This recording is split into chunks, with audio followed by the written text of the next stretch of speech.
ঈদের বিরতির পর ত্রয়োদশ জাতীয় সংসদের মুলতবি অধিবেশন শুরুর আগে সরকারি সংসদীয় দলের সভা অনুষ্ঠিত হয়েছে।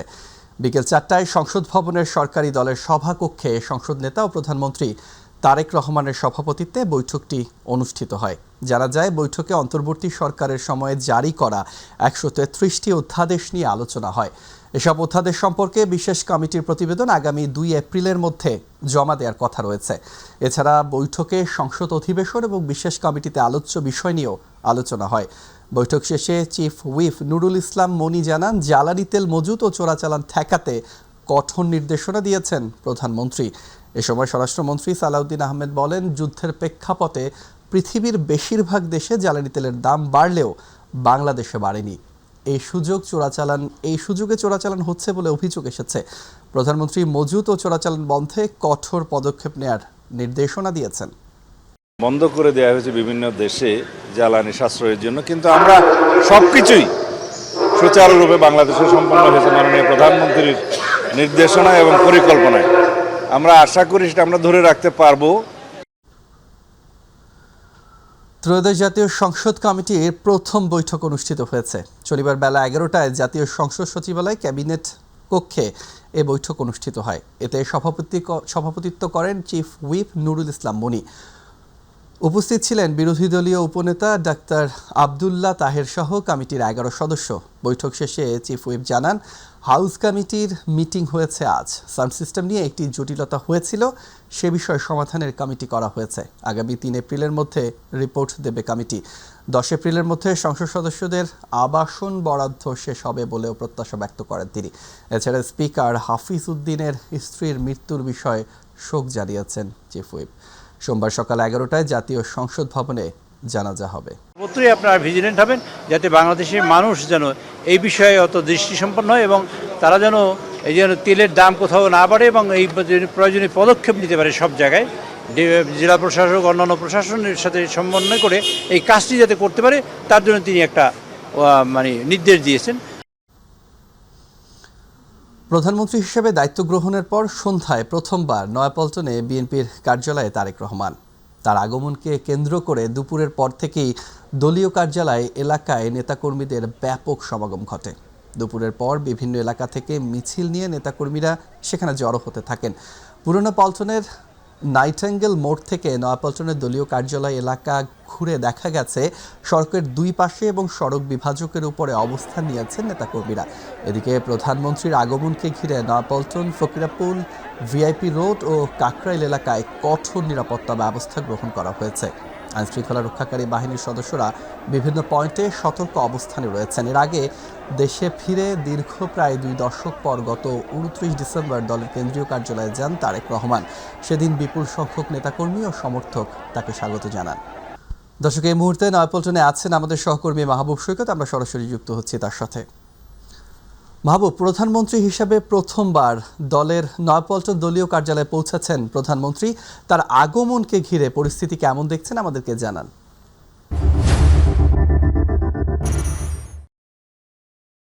আসলে তারেক রহমানের আগমনকে ঘিরে যে পরিস্থিতি স্বাভাবিকভাবে উৎসবমুখর। এই উৎসবমুখর কিন্তু এখন না, ঠিক এখন থেকে 5 মিনিট আগে কিন্তু নয়াপল্টন কেন্দ্রীয় কার্যালয়ে প্রবেশ করেছেন বিএনপির চেয়ারম্যান এবং নবনির্বাচিত প্রধানমন্ত্রী তারেক রহমান। দর্শক, আপনারা জানেন যে এর আগে তিনি যখন স্বদেশ প্রত্যাবর্তন করার পরে খুব সম্ভবত 29 ডিসেম্বর তিনি প্রথমবারের মতো কিন্তু এই নয়াপল্টনে এসেছিলেন, তখন দলীয় প্রধান হিসেবে এসেছিলেন। আর আজকে তিনি আসলেন একই সাথে দলীয় প্রধান এবং প্রধানমন্ত্রী হিসেবে। স্বাভাবিকভাবেই এই নয়াপল্টন বিগত 17 বছর আন্দোলন সংগ্রামের যে একটি ইতিহাস রয়েছে, এখানে প্রত্যেক নেতাকর্মীরই যারা এসছেন প্রত্যেকেই যারা নিগৃহীত, নিপীড়িত, অনেকে গুম খুনের পরিস্থিতির শিকার হয়েছিলেন। সেই পরিস্থিতি থেকে উত্তরণ করে যে জনগণের ভোটে নির্বাচিত হয়ে একক সংখ্যাগরিষ্ঠতা পেয়ে বিএনপি ক্ষমতায় অধিষ্ঠিত হয়েছে রাষ্ট্র পরিচালনা, এবং সেই রাষ্ট্র পরিচালনার দায়িত্ব নেওয়ার পরে, প্রধানমন্ত্রীর দায়িত্ব নেওয়ার পরে আজকে তারেক রহমান তার কেন্দ্রীয় কার্যালয়ে এসছে। তার আগে কিন্তু আরও একটি সুন্দর দৃশ্য ছিল, তা হচ্ছে যে এখন থেকে হয়তো 15-20 মিনিট আগে নয়াপল্টনে এই ঢাকা জেলার যে 18টি আসন রয়েছে, সেই 18 আসনের সংসদ সদস্য যারা রয়েছেন, সেই সংসদ সদস্য এবং মন্ত্রী যারা রয়েছেন তারা কেন্দ্রীয় কার্যালয়ে এসেছেন। সেই কেন্দ্রীয় কার্যালয়ে এসেছেন এবং একই সাথে তারা কিন্তু আলাদা আলাদা আসেননি, তারা একটি পরিবহনে করে, বাসে করে কিন্তু একসাথে এসছেন। এর মাধ্যমেও কিন্তু একটি মেসেজ দেওয়া হয়ে গেছে, তা হচ্ছে যে জ্বালানি সংকট মোকাবেলা এবং একই সাথে আলাদা আলাদা বাস ব্যবহার না করে একই সাথে যে আসার যে প্র্যাকটিস, সেটিও কিন্তু একটু অনুকরণীয় হয়ে গেছে। ধারণা করা হচ্ছে যে তিনি এখানে বিএনপির যে সহযোগী এবং অঙ্গ সংগঠন আছে, সেই অঙ্গ সংগঠনের সবার সাথে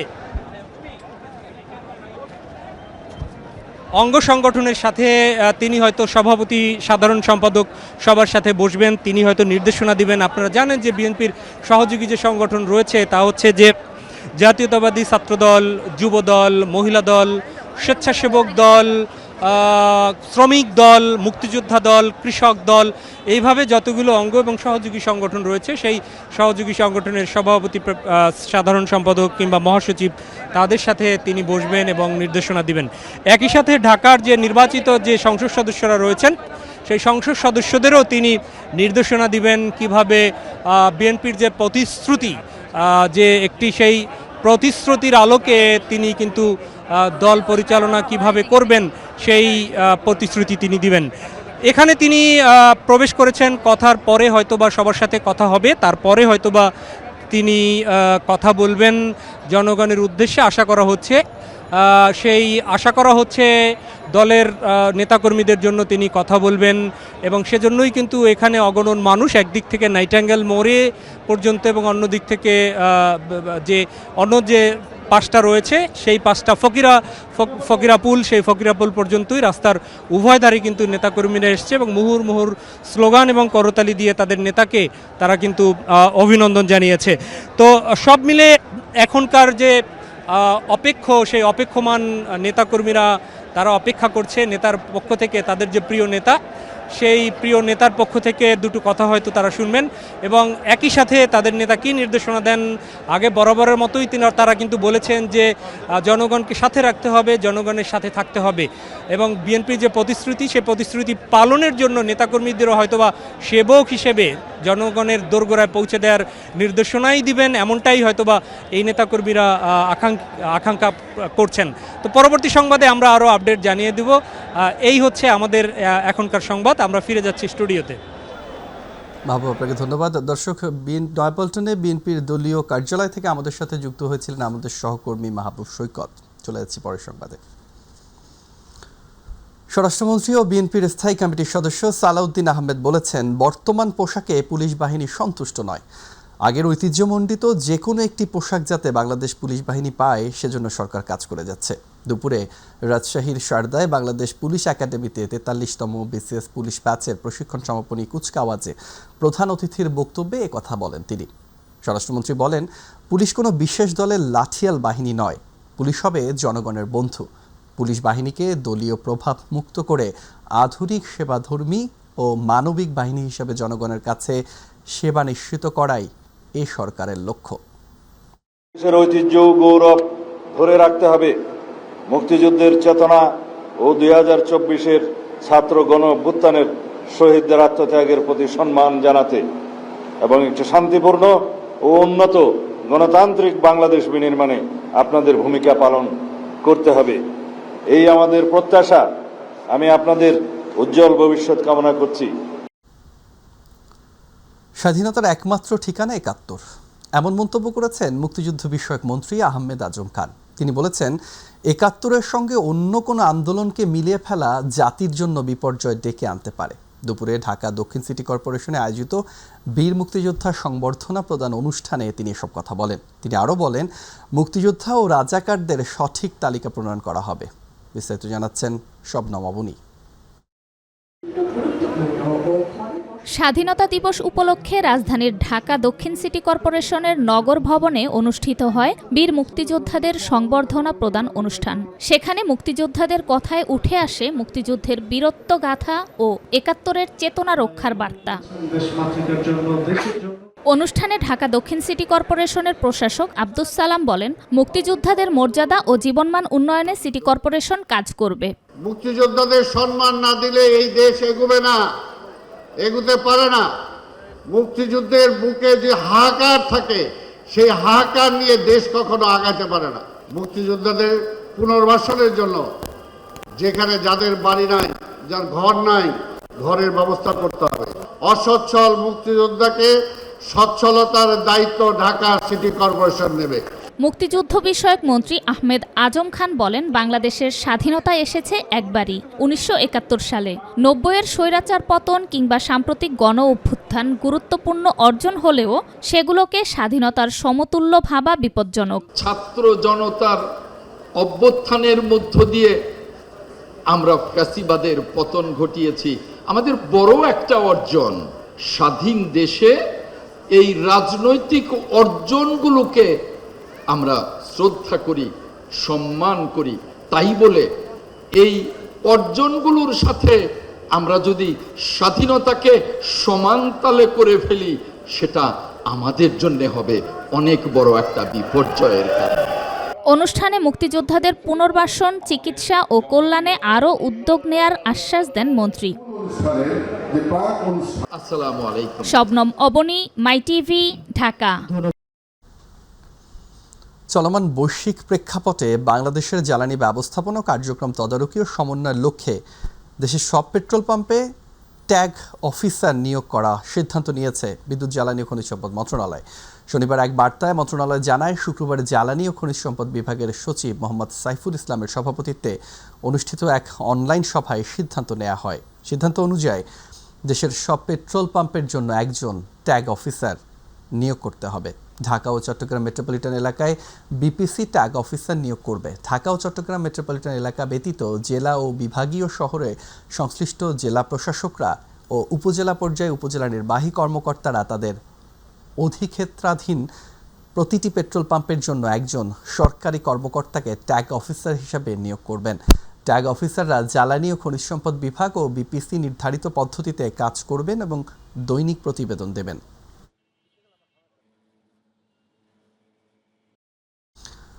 সারা দেশের বিভিন্ন ফিলিং স্টেশনে তেলের সংকট প্রকট হয়েছে। ফলে তেলের অপেক্ষায় থাকা যানবাহনের দীর্ঘ সারি। কেউ ভোররাত থেকে অপেক্ষা করেও কাঙ্ক্ষিত জ্বালানি পাননি। পাম্প কর্তৃপক্ষ জানাচ্ছে, সরবরাহ ঘাটতি এই সংকটের মূল কারণ। এদিকে দেশের প্রতিটি পেট্রোল পাম্পে একজন করে ট্যাগ অফিসার নিয়োগ করতে যাচ্ছে সরকার। 19টি ডিপোতে মোতায়েন করা হয়েছে বিজিবি। রংপুর থেকে মাহমুদুল হাসানের রিপোর্ট। ভোরের আলো ফুটতেই পেট্রোল পাম্পে ভিড়, ঘন্টার পর ঘন্টা অপেক্ষা, তবুও মিলছে না পর্যাপ্ত জ্বালানি। রেশনিং করে প্রতি বাইকে দেয়া হচ্ছে মাত্র 200 টাকার তেল, কিন্তু প্রশ্ন হচ্ছে সরবরাহ কম নাকি কোথাও আটকে যাচ্ছে জ্বালানি। 2 দিন বন্ধ ছিল, তারপরে কালকে আর আজকে দিতে আছে, এরকম সিরিয়ালে তেল নেওয়া লাগতেছে। ভাই আমরা চাকরি করি, আমার মোটরসাইকেল রিজার্ভও শেষ হয়েছে। একজনের গাড়ি নিয়ে আজ আবার ওই পাশে গাড়ি ঢোকে, তাহলে তো বিপদ, অন্যজনের তেল পাবে না। এই আমি 100 টাকা তেল নিয়ে একটু পরে 10 মিনিট পরে আবার এসে এখানে সিরিয়াল নেব।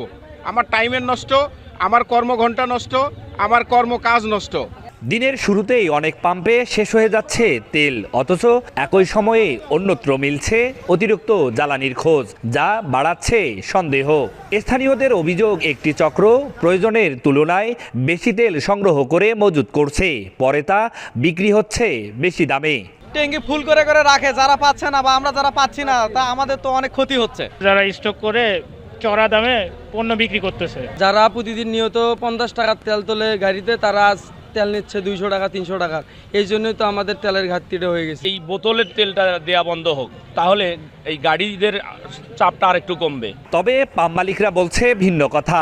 তাদের দাবি, সরবরাহ কম থাকায় চাহিদা মেটানো সম্ভব হচ্ছে না। আমরা পর্যাপ্ত পরিমাণে তেল পাচ্ছি না। আমরা পেট্রোলে কিছু সময় নেই 13,500 লিটার, এখন বর্তমানে পাইতেছি 3,000, কোনো সময় 2500, কোনো সময় 4,500 লিটার, এইটুকু। ডিপো থেকে বলতেছে তেল নাই, সরকার তো বলতেছে তেল আছে পর্যাপ্ত পরিমাণে, আমরা তো পাইতেছি না। সংকট মোকাবেলায় প্রশাসনের পক্ষ থেকে গঠন করা হয়েছে ভিজিল্যান্স টিম। দেশের সব ফিলিং স্টেশনে থাকবে একজন করে ট্যাগ অফিসার। এছাড়া সারা দেশের 29টি ডিপোতে বিজিবি মোতায়েন করা হয়েছে। মাহমুদুল হাসান, মাই টিভি, রংপুর। সাতক্ষীরায় জ্বালানি তেল নিয়ে অনিয়ম, কালোবাজারি ও চোরাচালান রোধে ফুয়েল কার্ড চালুর উদ্যোগ নিয়েছে জেলা প্রশাসন। তবে বিষয়টি নিয়ে আলোচনা ও সমালোচনা সৃষ্টি হয়েছে গ্রাহকদের মাঝে। যদিও জেলা প্রশাসন বলছে ফুয়েল কার্ড এখনও প্রক্রিয়াধীন। বিষয়টি নিয়ে বিভ্রান্ত না হওয়ার অনুরোধ প্রশাসনের। বিস্তারিত প্রতিনিধি ফয়জুল হক বাবুর রিপোর্টে। সাতক্ষীরায় জ্বালানি তেল সংগ্রহকে কেন্দ্র করে অনিয়ম ও কালোবাজারির অভিযোগ দীর্ঘদিনের। একই ব্যক্তি একই দিনে একাধিক ফিলিং স্টেশন থেকে অতিরিক্ত তেল সংগ্রহ করে তা পরবর্তীতে চড়া দামে বিক্রি করছে বলেও অভিযোগ রয়েছে। এমন পরিস্থিতি নিয়ন্ত্রণে সম্প্রতি ফুয়েল কার্ড চালুর উদ্যোগ নিয়েছে সাতক্ষীরা জেলা প্রশাসন। তবে বিষয়টি নিয়ে মিশ্র প্রতিক্রিয়া দেখা দিয়েছে গ্রাহকদের মাঝে। সবার অধিকার, সবাই নেবে, গ্রামের লোকও নেবে, শহরের লোকও নেবে, নগদ টাকায় তেল নেবে। তেল যদি না পায় তাহলে তো হলো না। জেলা প্রশাসক যদি একটি সঠিক ব্যবস্থাপনা দেন, নির্দেশনা দেন যে আমরা কোন দিন আসলে তেল পাবো এবং সবাইকে যদি সমানভাবে বন্টন করেন তাহলে আমাদের খুব সুবিধা হয়। এদিকে ফুয়েল কার্ড নিয়ে স্থানীয়ভাবে আলোচনা ও সমালোচনা থাকলেও অনেকেই উদ্যোগটিকে ইতিবাচক হিসেবে দেখছেন। আসলে ফুয়েল কার্ডটা সাতক্ষীরা জেলায় দেখছি বেশি হচ্ছে, কিন্তু সাধারণ জনগণ হয়তো খুব কমই পাবে। আমরা এই ফুল কার্ডটা নাও পাইতে পারি, এর জন্য দেখা যাচ্ছে অনেক ভোগান্তিতে আমরা পড়তে পারি। একজন লোক একবার তেল নিয়ে আবার পরে গিয়ে ফিরে দাঁড়াচ্ছে, আর ফুয়েল কার্ড হলে সে একবারই তেল পাবে এবং তাকে এন্ট্রি হবে। যদিও জেলা প্রশাসক বলছে ফুয়েল কার্ড চালুর বিষয়টি এখনও প্রক্রিয়াধীন। তবে সংকট নিরসনে অবৈধ যানবাহন নিয়ন্ত্রণের পাশাপাশি বিভিন্ন অভিযান অব্যাহত থাকবে। এই ধরনের উদ্যোগ গ্রহণ করার চিন্তা ভাবনা আমাদের আছে। এটা এখনো যেহেতু প্রক্রিয়াধীন, আমরা আশা করবো যে এটা কিন্তু বিভ্রান্ত হবেন না এবং আশা করি যে এটা যতটা সম্ভব সহজলভ্য করা যায় বা সহজে ব্যবহার করা যায় সেটাই চিন্তা ভাবনা করছি। ফয়জুল হক বাবু, মাই টিভি, সাতক্ষীরা। বেসরকারি মেডিকেল কলেজগুলোর অনিয়মের বিরুদ্ধে কঠোর ব্যবস্থা নেওয়ার হুঁশিয়ারি দিয়েছেন স্বাস্থ্য পরিবার কল্যাণ প্রতিমন্ত্রী ডক্টর এম এ মুহিত। ছুটির দিনের দুপুরে মন্ত্রণালয়ে হাজির হন প্রতিমন্ত্রী। মন্ত্রণালয়ে উপস্থিত হয়ে বেসরকারি মেডিকেল কলেজগুলোর ফাইল পর্যালোচনা করার সময় একের পর এক তার চোখে এক ভয়ঙ্কর অনিয়ম ধরা পড়ে। শনিবার ছুটির দিনে সচিবালয়ে উপস্থিত হয়ে অনিয়মের চিত্র বের করে এক ভিডিও বার্তা দেন স্বাস্থ্য প্রতিমন্ত্রী ডক্টর এম এ মুহিত। বার্তায় প্রতিমন্ত্রী বলেন, এমন কিছু মেডিকেল কলেজের ফাইল রয়েছে যারা বিন্দুমাত্র নীতি নিয়মের তোয়াক্কা করছে না। সেখানে হাসপাতাল, রোগী কিছুই নেই। বর্তমান সরকারকে অনিয়ম থেকে নিয়মের বাংলাদেশ গড়ার সরকার হিসেবে উল্লেখ করে বলেন, ভুয়া ক্লিনিক ও নার্সের মতো ভুয়া ডাক্তার তৈরির কারখানাও বন্ধ করতে হবে। সকল বেসরকারি মেডিকেল কলেজকে একটি মিনিমাম স্ট্যান্ডার্ড পূরণ করতে হবে, সরকারি নিয়ম নীতি মেনে চলতে হবে এবং আমাদের প্রতিটা সন্তান যারা চিকিৎসক হওয়ার স্বপ্ন নিয়ে সেখানে ভর্তি হন তাদের সুচিকিৎসক হওয়ার প্রশিক্ষণ দেওয়ার হাসপাতাল, জনবল এবং রোগী থাকবে।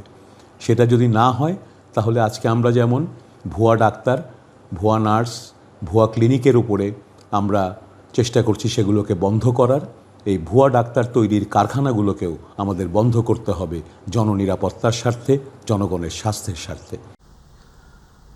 আসছে বর্ষা মৌসুম, আর বর্ষা মানেই রাজধানীতে ডেঙ্গুর শঙ্কা। এমন আশঙ্কার মধ্যেই বিশেষ মশক নিধন কর্মসূচি শুরু করেছে ঢাকা উত্তর সিটি কর্পোরেশন। সেই লক্ষ্যে এখন থেকে নগরীর বিভিন্ন শিক্ষা প্রতিষ্ঠানে মশার প্রজনন স্থল ধ্বংস, ওষুধ ছেটানোর কার্যক্রম নিয়মিত চলবে বলে জানিয়েছেন ঢাকা উত্তর সিটি কর্পোরেশনের প্রশাসক। শনিবার রাজধানীর রেসিডেন্সিয়াল মডেল স্কুল অ্যান্ড কলেজে মশক নিধন কার্যক্রম উদ্বোধন করে তিনি এই কথা জানান। জাহিদ আহমদ বাবুর রিপোর্ট। রাজধানীতে মশার উৎপাত নতুন কোনো ঘটনা নয়। বছর জুড়েই মশার যন্ত্রণায় অতিষ্ঠ নগরবাসী। কোথায় নেই এই মশার সাম্রাজ্য। বাসাবাড়ি থেকে শুরু করে অলিগলি, খেলার মাঠ কিংবা ড্রেন, সবখানেই মশার অবাধ বিচরণ। তাই নগর জীবনের কাছে এই সমস্যা যেন এখন নিত্যদিনের বাস্তবতা হয়ে দাঁড়িয়েছে বলে মনে করছেন সবাই। মশার উৎপাত তো খুব বেড়ে গিয়েছে, এগুলো আসলে নিধন করা দরকার। কারণ ঘরে গেলে ঘরের মধ্যে মশা, বাইরে মশা, ঘরে তো কয়েল জ্বালিয়েও মশা নিধন করা যাচ্ছে না। তো জানালা নেট লাগিয়েও হচ্ছে না, আর বাইরে তো দাঁড়ানোই যাচ্ছে না মশার জন্য। আমার কাছে লাগে যে যেমন বনশ্রী বা অন্যান্য এলাকার তুলনায় আফতাবনগরটা আমার কাছে বেশিই লাগে। যদি আমি এক জানলা টানলা খুলে দিই, এমন পরিমাণে মশা আছে যে মশার ব্যাট দিয়ে মারার পরও শেষ করতে পারি না, মশার ব্যাটে চার শেষ হয়ে যায় কিন্তু মশা শেষ হবে না। নগরীর বিভিন্ন এলাকা ঘুরে দেখা যায় দিনের বেলাতেও মশার দাপটে নাজেহাল মানুষ, তাই অনেকেই বাধ্য হয়ে দিনের বেলাতেও ব্যবহার করছেন মশার কয়েল। দিনের মধ্যে তো মশা কামড় দিলে ডেঙ্গু হয়, এটা আপনারা সবাই জানেন। আর রাতের মধ্যে তো বসতে পারি না, সোফায় বসলেও মশা, যাদের বাসায় নেট নাই তাদের অনেক অসুবিধা হচ্ছে। দোকানে তো বসতে পারি না, দোকানে মনে করেন কয়েল ছাড়া দিনের মতো কয়েল ধরা লাগে, ধরে মনে করেন যে মশা করতে হয়। দীর্ঘদিন ধরে আমরা মশার উপদ্রব থেকে আমরা অতিষ্ঠ। নগরবাসীর দীর্ঘদিনের ভোগান্তির মধ্যেই নতুন করে মশা নিধন কার্যক্রম শুরু করেছে ঢাকা উত্তর সিটি কর্পোরেশন। রাজধানীর Mohammadpur residential model school and কলেজে ক্লিন স্কুল নো মসকিটো শিরোনামে এই কর্মসূচি উদ্বোধন করেন ডিএনসিসি প্রশাসক।